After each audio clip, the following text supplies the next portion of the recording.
कितना आसान होता चलते चले जाना, यदि केवल हम चलते होते, बाकी सब रुका होता। अंतिम ऊंचाई कविता की ये पंक्तियां पिछले कुछ दिनों से सोशल मीडिया प्लेटफॉर्म्स पर बहुत तेजी से वायरल हो रही हैं।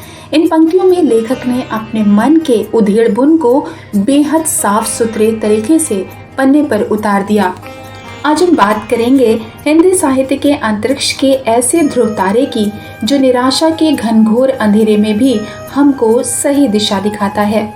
हिंदी साहित्य जगत के सबसे चहेते लेखकों में से एक, ज्ञानपीठ पुरस्कार, पद्म भूषण पुरस्कार से सम्मानित लेखक कुंवर नारायण की, जिनका आज जन्मदिन भी है। इनके लेखन ने हिंदी जगत को एक नया आयाम, नई विचारधारा दी, जिसका सटीक उदाहरण ये पंक्तियां हैं। कोई फर्क नहीं सब कुछ जीत लेने में और अंत तक हिम्मत न हारने में। 19 सितंबर 1927 को कुंवर नारायण का जन्म उत्तर प्रदेश के अयोध्या में हुआ था। कुंवर नारायण बचपन से ही आचार्य नरेंद्र देव, आचार्य कृपलानी और राम मनोहर लोहिया जैसे महान व्यक्तियों के निकट संपर्क में रहे। प्रारंभिक शिक्षा के बाद उन्होंने लखनऊ विश्वविद्यालय से अंग्रेजी साहित्य में ग्रेजुएशन किया।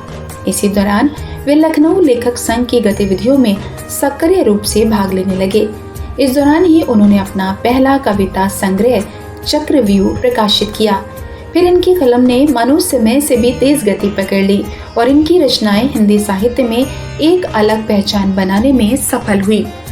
कविता संग्रह परिवेश, हम तुम, आत्मजयी, अपने सामने कोई दूसरा नहीं, इन दिनों वाजश्रवा के बहाने, गुलजार, हाशिए का गवाह प्रमुख हैं। खंड काव्य, आत्मजयी और वाजश्रवा के बहाने, कहानी संग्रह, आकारों के आसपास, समीक्षा विचार, आज और आज से पहले, मेरे साक्षात्कार, साहित्य के कुछ अंतर विषयक संदर्भ। उन्होंने कवाफी, बोरखेस, मलारमे, नेरूदा, गुंटर ग्रास, ताउदेश रोजविच, जबिग्न्यू हेबर्ट आदि कई विदेशी भाषाओं कवियों के निबंधों और कविताओं का अनुवाद किया है।